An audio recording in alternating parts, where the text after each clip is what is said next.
Cricket Australia is facing a growing player backlash over its handling of the Tim Paine sexting scandal. The former captain's teammates reportedly don't feel they're being supported amidst all the drama. It's the latest blow to the game that's been battling credibility issues since Sandpapergate. So there's a lot to unpack in this whole saga, and to help do that we're going to speak now to the man who reviewed the culture of Australian cricket after the ball-tampering scandal. His name is Dr Simon Longstaff and he's right on your screen there. Simon, what do you make of how Cricket Australia has handled this current situation? I think firstly a lot of the dynamics for this were taken out of their hand because Tim Paine, when confronted with the prospect of the revelations about the texting, sexting, pictures, actually I think made a very proper decision that he would resign. It wasn't in his interest. I think it was for the sake of the team and for the game. And so from that moment, things started to unfold. And of course, now people are trying to make retrospective sense of the decisions that were made a number of years ago. And of course, trying to plot a way forward. And it's a devilishly difficult situation to do. And we're seeing that with, is a revolt too strong a word? A bit of backlash from some of the players, I think, at the moment. A feeling that Tim Paine has been mistreated or hung out to dry a little bit by what's happened and how Cricket Australia have handled it. Do you think they have a point? You've got to separate a couple of issues, Waleed. One is between the decision that Tim Paine quite properly made to resign as captain. And then there's a separate question, and I think this is the one that's troubling people, about whether or not we now have an expectation that people who lead sporting teams like the Australian cricket team ought to possess complete and utter ethical perfection. And I think that's what people are saying. Well, surely that's not the standard you're trying to impose, nor hopefully in Cricket Australia are you looking simply to give ground to whatever happens to be the loudest voice in the room at a particular time.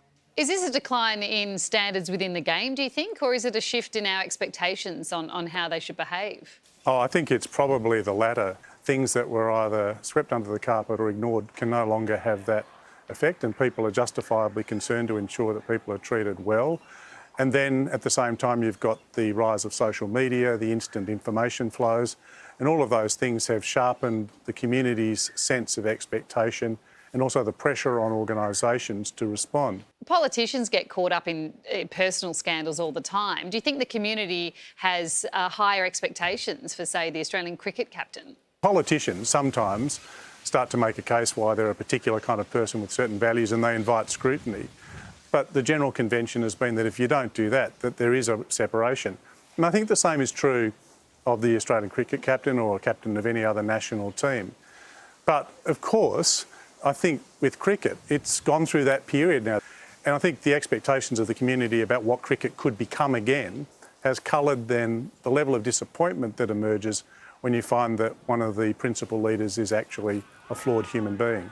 Simon, a search is on for our next Australian cricket captain. How thorough do you believe the background checks should be, the vetting of, you know, until it becomes, is it going to get to the stage where it's just an invasion of privacy and people will actually won't even want to do the job? I think there's got to be some kind of declaration from Cricket Australia, or from maybe not just Cricket Australia, but from cricket in Australia, about what they expect to be the standard. And that will force us to reconcile ourselves to a question, you know, the answer to a question. Do we expect ethical perfection? What do we make of the possibility of forgiveness when people have made mistakes and when they're genuinely remorseful? How do we manage the fact that human beings can be fallible? When you were working with Cricket Australia, did you get the sense that they were serious about change and reform? Yeah, they were. I mean, I've got no doubt that they were serious about it. The question is, how far have they gone in terms of implementing it? I mean, it's just interesting to note, one of the, I think it may have been my first recommendation in our report, was that they should establish an ethics commission, which would have been a disinterested independent body that could take on such issues as those that have surrounded Tim Paine. I rather fear that the politics that infect this game and the rivalry between individuals and states has probably got in the way of cricket rising to the better place that I think it is capable of achieving. And that saddens me. Simon, you're always very thoughtful on these things. It's great to speak to you. Thanks for your time. Thanks, Waleed.